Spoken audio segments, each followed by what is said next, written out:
o justo florescerá como a palmeira e crescerá como o cedro no Líbano. Então, nós costumamos falar do cedro do Líbano, mas crescerá como o cedro do Líbano. E essas duas árvores é de suma importância nas Sagradas Escrituras, pelo fato de elas serem as árvores mais altas e mais resistentes, de maior durabilidade. Elas crescem independente do lugar que elas estão. Já não está dizendo assim como o Salmo de número 1, que está plantado na beira do rio, porque o cedro e nem a palmeira, elas dependem de lugar para florescer. Elas têm uma capacidade em suas raízes, que nós vamos falar acerca disso. Isso é de suma importância. Então a palmeira é uma árvore que ela tem mais de 300 utilidades. É possível extrair dessa árvore nada mais e nada menos do que 300 benefícios para a vida humana. Eu creio que quando Deus... Eu creio não, a Bíblia diz aí que tudo que Deus fez foi para o benefício humano. E uma das coisas que estão inclusas nisso é a palmeira, o cedro e tantas plantas e outras mais. E muitas que não descobrimos ainda o valor, as propriedades que elas podem trazer ao ser humano.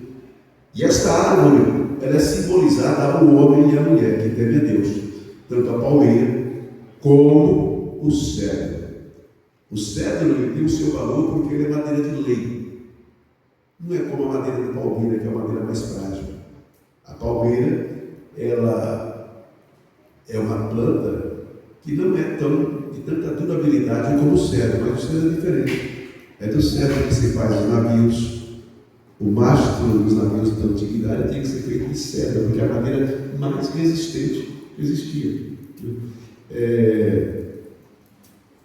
Dessa madeira que se faziam as casas das pessoas mais ricas, eram todas feitas de cedro. Os palácios eram feitos de cedro. O templo de Jerusalém, na época de Salomão, foi totalmente forrado de cedro. As casas que ele fez, o palácio que ele fez para si, também era de cedro, devido à beleza, o odor e a durabilidade dessa madeira. Parece que Deus, através dessas madeiras, que nos dá algumas lições das quais nós podemos aprender. O cedro do Líbano, ele cresce ali, ele tem 4 variedades de cedro.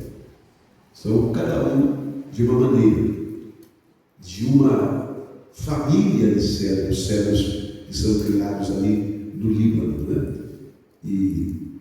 Mas a Bíblia fala até do perfume que tem no Líbano, de tanta plantação que se tinha dessa madeira naquela época, o tanto que era utilizado este material. Nós, nesta noite, vamos meditar acerca desse assunto, que é de muita importância para a nossa vida espiritual. Quando se planta uma semente de cedro, ela demora pelo menos 3 anos para aparecer o broto dessa madeira. E nesses 3 anos, por incrível que pareça, ela cresce mais ou menos 1,5 metro de raiz e nada na superfície. Quando passa-se pelo menos 3 anos, ela tem uma raiz que cresceu 1,5 ano por ano. Ela tem uma raiz de 4,5 metros. E depois ela vai brotar. Depois ela vai sair da terra para crescer para cima. Quer dizer que nesse tempo, o crescimento dela não era para cima, o crescimento dela era para baixo. Não é verdade? E é o que nós deveríamos aprender com o cérebro.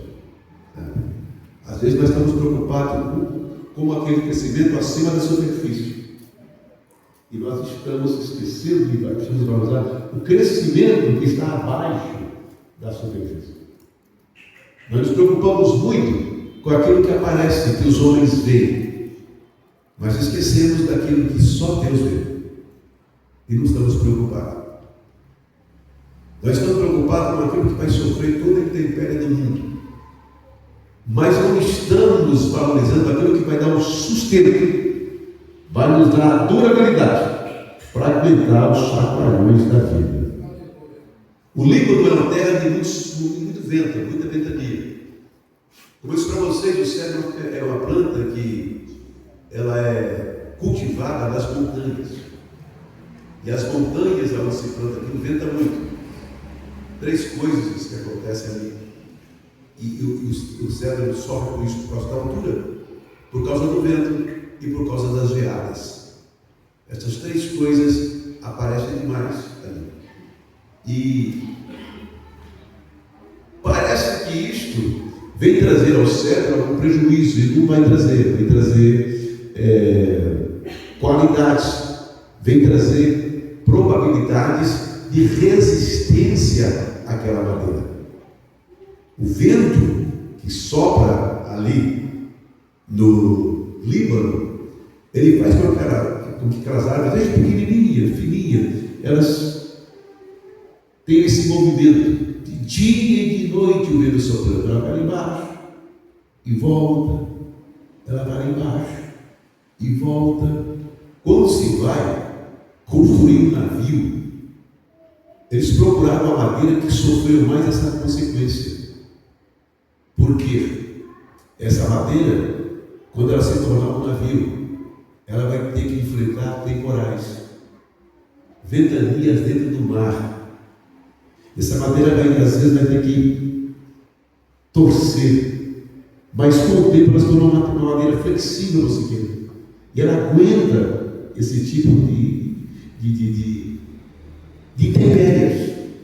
Os galhos do cedro, o gelo cai naqueles galhos, vão pesando,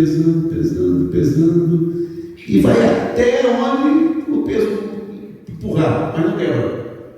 Quando o gelo desaparece, quando o sol volta a brilhar e derrete todo aquele gelo, a proporção que aquele gelo vai derretendo e o peso vai diminuindo, o galho vai subindo, vai voltando para o seu lugar. Quando o vento acontece, aí é a árvore inteira que desce para o lado. O vento passa, ela está como se nada tivesse acontecido. Aonde é que está o segredo dessa árvore? É a raiz que cresceu. Cresceu a raiz. É que você está entendendo o que Deus quer dizer conosco aqui?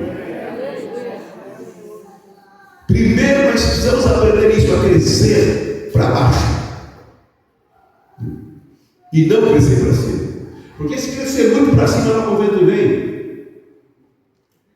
Às vezes você é mais explícito que você diz, mas você está preocupado num cargo na igreja, não é verdade?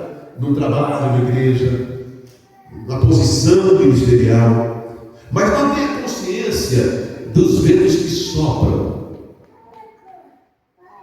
Quanto maior é a posição, quanto maior o peso, quanto maior a responsabilidade, o vento que sopra. E se você não crescer para baixo, se você não tiver raiz, você não aguenta, você não suporta as lutas.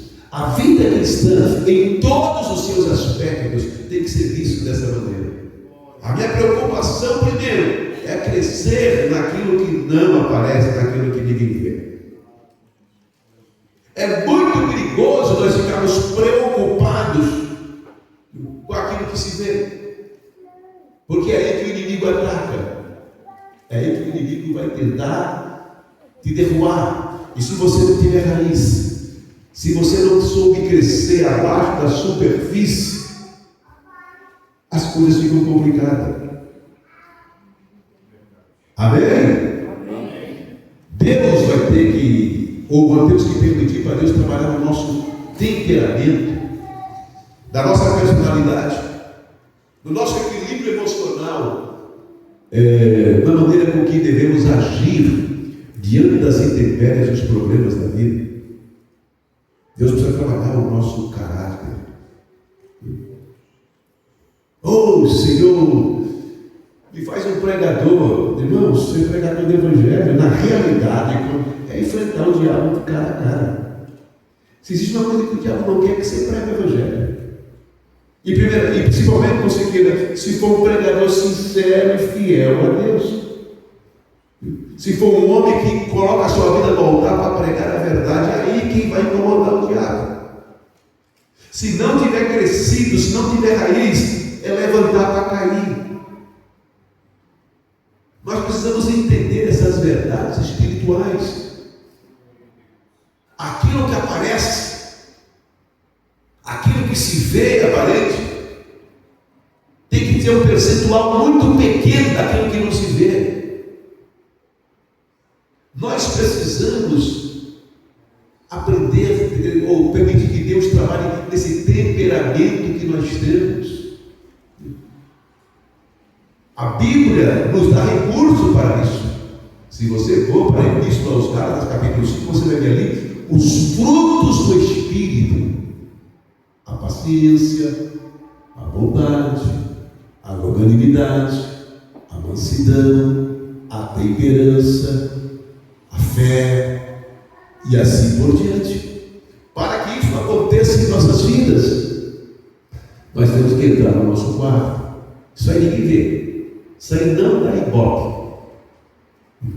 Fechar a porta, falar com Deus. E Jesus ensina. Eu já vi gente fazer o seguinte: você dobra o joelho para orar e faz uma selfie para mostrar para todo mundo que está orando. Já viu isso aí? Quem já viu isso aí? Não foi essa que ele mandou orar, isso é errado. Essa oração Jesus não ouve. Jesus ouve aquela oração que você entra no teu quarto e fecha a porta, e aquele que te ouve em secreto. Deus é aquele que nos ouve em secreto. Amém? Aprenda isso. Nós temos que orar em público, e a Bíblia nos orienta a isso, mas essa oração não é para as pessoas verem, é para Deus ver, é para Deus ouvir a nossa oração. É nesses momentos que estão sendo gerado um cetro, aonde ninguém vê, aonde ninguém enxerga, aonde as lágrimas são derramadas, aonde o coração é derramado diante de Deus hoje, amanhã, depois. Como é possível? Deus não está ouvindo? Não está ouvindo a minha oração? E depois, o que está acontecendo comigo? E depois também, você fala: não, mas a semana que vem vai acontecer. Aí você ora na sexta, sábado, domingo, na semana não acontece mais nada. E você vai um dia, um mês, 2 meses. Aí você vai entender que Deus não quer que você o procure simplesmente para resolver problemas. Deus quer que você se torne um amigo dele. Uma pessoa que aprenda a andar com ele e desenvolver relacionamento com Deus. É como se fossem as raízes do cedro. Ai, poxa, cresci um pedacinho assim. Descobri uma coisa: que Deus não quer um pidão, Deus quer um amigo. Que Deus não está procurando alguém que está preocupado com os seus problemas, mas com a minha vontade. É isso que Ele quer.